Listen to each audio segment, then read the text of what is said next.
کیوں عمران سے ہوا؟ وجہ کیا ہے؟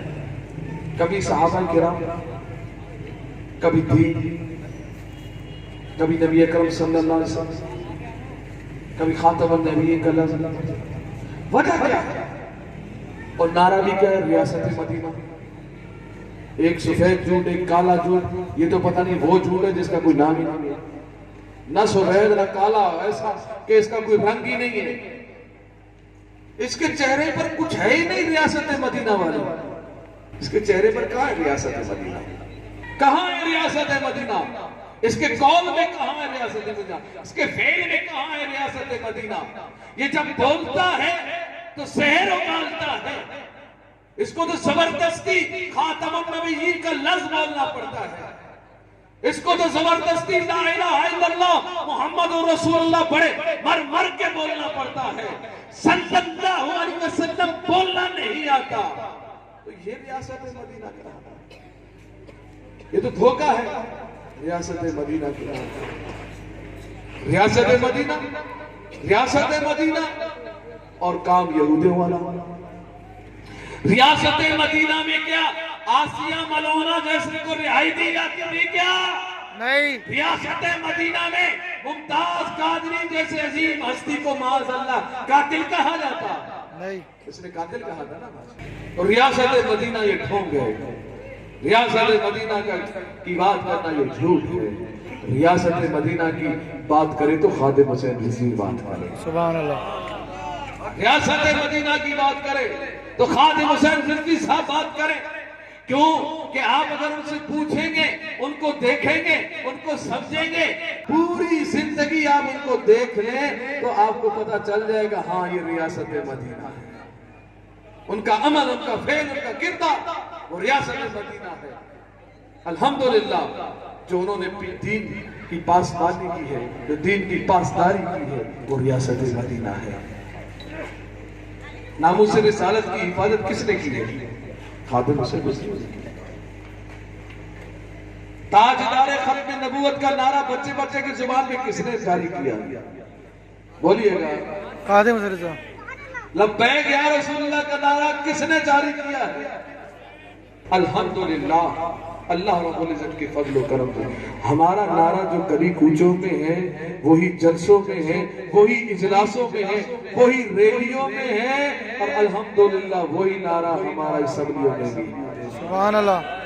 وجہ کیا ہے؟ ہم نے قوم سے جھوٹ نہیں بولا، ہم نے یہی کہا کہ ہم پارلیمنٹ میں گئے تو انشاءاللہ ہم اپنی بساطت کے مطابق ہم ناموس رسالت کی بھی حفاظت کریں گے اور ختم نبوت کی بھی حفاظت کریں گے۔ جہاں دنیا دار کے نعرے لگ رہے ہو، نا ہم لبیک والوں کا یہی ہے، میرے نبی کے سامنے کوئی زندہ باد نہیں ہے، نہ یہ زندہ باد نہ وہ زندہ باد، بس زندہ باد ہے تو تاجدار ختم نبوت، ختم نبوت، ختم نبوت، تاجدار ختم نبوت، تاجدار ختم نبوت، تاجدار ختم نبوت۔ لبیک لبیک یا رسول اللہ، لبیک لبیک لبیک یا رسول اللہ، لبیک لبیک لبیک یا رسول اللہ، لبیک لبیک لبیک یا رسول اللہ، لبیک لبیک لبیک یا رسول اللہ، لبیک لبیک لبیک یا رسول اللہ، لبیک لبیک لبیک یا رسول اللہ، لبیک لبیک لبیک یا رسول اللہ، لبیک لبیک لبیک یا۔ ہر طرح سے انہوں نے کوشش کی کہ تحریک لبیک پاکستان کو دبایا جائے، اس کو جھکایا جائے، اس کو مٹایا جائے، مگر الحمدللہ تحریک لبیک پاکستان کا ایک ایک کارکن، ایک ایک باشندہ، ایک ایک ذمہ دار الحمدللہ انہوں نے ثابت کیا اور تاریخ کو بدل دیا۔ آپ نے بتا دیا، ایک ایک کارکن نے بتا دیا، انہوں نے چاہا کہ ہم ان کو دبائیں گے، ہم ان کو ڈرائیں گے، ہم ان کو جیلوں میں ڈال دیں گے، ہم ان پر ظلم کریں گے، ان کو گھروں کو توڑ دیں گے، ہم ان کو چھاپے لگائیں گے اور چادر و چادرائی کی عصمت کو ہم پامال کر دیں گے، ہم ان کو ہتھوڑیاں لگائیں گے۔ مگر کارکنان نے، تحریک پاکستان کے وفاداروں نے نبی کی عزت و عظمت پر انہوں نے یوں پہرا دیا، دنیا کو بتا دیا، ارے جھکتا وہ ہے جو دنیا کا غلام ہو، جو نبی کا غلام ہو وہ جھک نہیں سکتا، وہ ہتھوڑی کو چوم کر جیل میں بھی جاتا ہے، نعرہ یہی لگاتا ہے، تاجدار ختم نبوت۔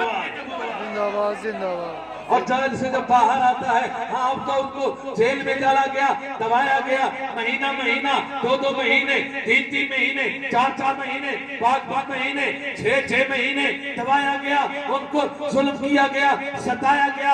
اب تو یہ مرجائے ہوں گے، اب تو یہ اپنے مقصد سے ہٹ گئے ہوں گے، اب تو یہ بازی ہار گئے ہوں گے، اب یہ شکست خوردہ ہو گئے ہوں گے۔